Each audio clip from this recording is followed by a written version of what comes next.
Hola, bienvenidos a Finanzas para Humanos. Hoy vamos a ver en poquísimos minutos qué es la rentabilidad, cuáles son los principales ratios de rentabilidad de una manera muy simple y qué relación guardan con el riesgo empresarial. Todo el mundo tiene en su boca la palabra rentabilidad. Todos decimos en alguna ocasión eso es rentable, eso no es rentable, pero tenemos claro qué es la rentabilidad.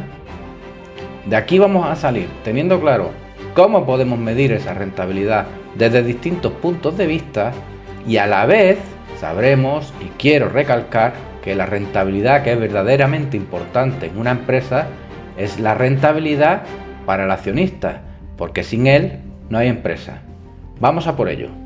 El primer ratio de rentabilidad que vamos a ver es el del margen sobre el beneficio bruto. Para ello tomaremos las ventas netas menos el coste de las ventas, el que ya conocemos como margen bruto, y lo dividiremos entre las ventas netas. Aquí tenemos la cuenta de pérdida de ganancias cortadas a nivel margen bruto dividido entre las ventas e ingresos. Nos mide el porcentaje que supone el margen bruto con respecto a las ventas. Este es importante compararlo con el ejercicio anterior porque nos puede dar la pista de si estoy comprando bien este año con respecto a otros ejercicios. Luego tenemos también el margen del beneficio neto, que es beneficio neto entre las ventas netas. Es decir, aquí ya tomamos la cuenta de pérdida y ganancia entera y la dividimos entre las ventas e ingresos.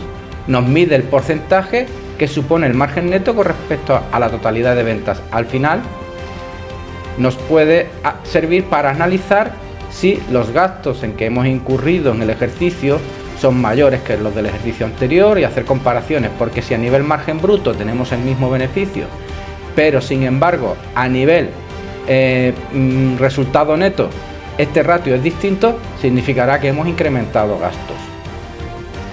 Y ya empezamos con un ratio que lo que nos hace es relacionar la cuenta de pérdida de ganancias con nuestro activo, y este es el ROA. Yo dije que no diría términos en inglés, pero es que no tengo más remedios. Este es Return on Assets, que significa rentabilidad sobre los activos, y se mide con los beneficios antes de intereses e impuestos entre los activos totales. Es un ratio clave para evaluar la eficiencia con la que la empresa usa sus activos para generar ganancias. Os recuerdo, el activo es en lo que invierto, entonces esto es lo que estoy invirtiendo, qué capacidad tiene para generar ganancias. Y ahora hacemos el ROA después de intereses e impuestos, es decir, ya la cuenta de pérdida de ganancias entera, resultado neto, entre los activos totales. ¿Y por qué hacemos esta diferencia? Pues es muy interesante. Imaginemos que tenemos dos sucursales de una empresa instalada en dos países distintos y cada una de ellas hay un director general diferente. Tienen idénticos activos, pero en un país los intereses son el doble que en el otro, o en otro de los países los impuestos son muchísimo más altos que en otros. Sería injusto evaluar la capacidad de gestión de esos dos directores generales midiendo el ROA después de intereses e impuestos, puesto que hay una serie de circunstancias que no son manejables por él. O incluso nosotros mismos, imaginemos que en mi empresa de un año para otro hay una subida drástica de tipos de interés, o hay una modificación impositiva y nos pasan el impuesto de beneficios del 25 al 35. Pues no tendría sentido mirar la eficiencia de esos activos desde el punto de vista del resultado neto. Y ahora el ratio que considero que es el más importante, que es el ROE, beneficio neto entre fondos propios, es decir, Return on Equity. Os recuerdo que Equity os dije que se llamaba también los fondos propios, neto patrimonial, el patrimonio neto. ¿Cómo se obtiene? Aquí lo vemos en la figura. Ese resultado neto entre esos fondos propios, que era la primera de las masas patrimoniales que conformaban el pasivo y patrimonio neto. Es un ratio clave porque nos mide cómo de eficiente hemos usado el capital de nuestros accionistas para generar resultados. Obviamente, sin accionistas que inviertan en nuestra empresa, difícilmente podré tener empresa. Pero ¿esto quiere decir que es lo que le reparto a los accionistas? Pues no. Lo que reparto a los accionistas se llama payout. No tiene traducción al español, son los dividendos entre el beneficio neto. Es decir, nos indica qué porcentaje de los beneficios netos destinamos a pagar a esos accionistas. Ejemplo, podemos tener unos beneficios en el año de 100.000 euros y haber decidido repartir de esos 100.000 a los accionistas 25.000. Hay dos opciones: mantener un payout alto, que significaría que distribuyo una gran parte de mis beneficios a los accionistas, pero a la vez retengo menos fondos para reinversiones nuevas en la empresa. O, al contrario, mantener un payout bajo, que lo que hace es que retengo más fondos para invertir, pero puede hacer que esto no sea atractivo para los inversores, por la sencilla razón de que ellos estén buscando un dividendo recurrente año tras año y que yo no sea capaz de dárselo. ¿Qué relación tenemos entre rentabilidad y riesgo? Bueno, esto es un principio fundamental en finanzas y en economía, y es que para obtener mayor rendimiento, en la mayoría de los casos hay que asumir mayor riesgo. La rentabilidad es el retorno que un inversor espera recibir de su inversión, mientras que el riesgo es la incertidumbre asociada a la obtención de esa rentabilidad que se espera. Rentabilidad que implica que incluso no solo los resultados difieran de lo que estoy esperando, sino la posible pérdida total de mi inversión. Hay varios tipos de riesgo financiero, vamos a mencionar unos cuantos de ellos, y cuando hayamos ido avanzando en el curso en el tema de matemática financiera, incluso los plasmaremos matemáticamente, ahora solamente enunciarlos. El primero de ellos es el riesgo de mercado. Está relacionado con tipo de interés, tipo de cambio, precio de acciones, una serie de variables macroeconómicas que no son a lo mejor controlables por mí. Luego está el riesgo de crédito. Está relacionado con la posibilidad de que la otra parte no cumpla sus obligaciones. Por ejemplo, tengo un contrato con un cliente y el cliente ha decidido que no me paga.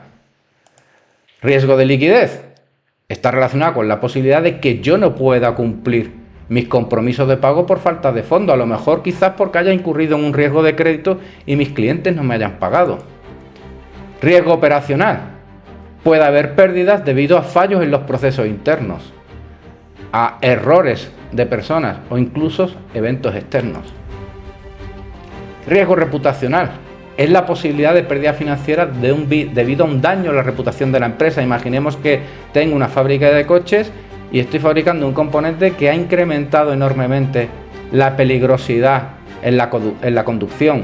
Seguramente tenga una crisis reputacional importante que afecte obviamente a mi rentabilidad. Riesgo legal. Es la posibilidad de pérdida debido al incumplimiento de leyes o normas contractuales o incluso que haya modificaciones regulatorias. Pérdidas que se han producido, seguramente, recordáis, la ley antitabaco en España obligan a todos los establecimientos de restauración a poner mamparas, independizar, hacer comedores independientes entre fumadores y no fumadores. Eso requirió una inversión por parte de algunos pequeños empresarios, que para ellos era una inversión muy importante, y luego de repente sale la ley y obliga a que no se pueda fumar en los restaurantes. Riesgo estratégico. Es la posibilidad de que una empresa tome malas decisiones. La empresa al final está formada por una serie de directivos que pueden equivocarse, o también que no vea venir cambios en el entorno. Y luego el llamado riesgo sistémico, que es el riesgo de colapso de todo el sistema financiero o el mercado. Es lo que ocurrió en el mundo entero en la crisis financiera del año 2008.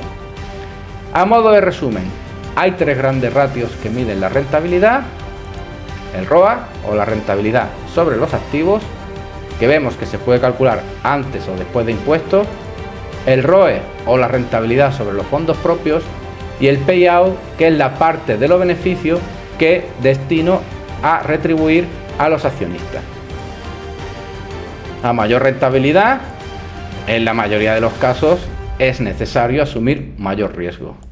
Y luego hay varios tipos de riesgo financiero que ya veremos matemáticamente cómo se calculan algunos de ellos. Bueno, espero que este vídeo os haya gustado, que se hayan quedado los conceptos meridianamente claros. Lo podéis ver tantas veces como queráis, con lo cual en eso no tenéis problema. En el próximo vídeo vamos a hablar de las medidas alternativas al rendimiento, se llama por sus siglas en inglés APM. Y en ellas tenemos conceptos como el Free Cash Flow, o el EBITDA o EBITDA, y veremos para qué nos sirven.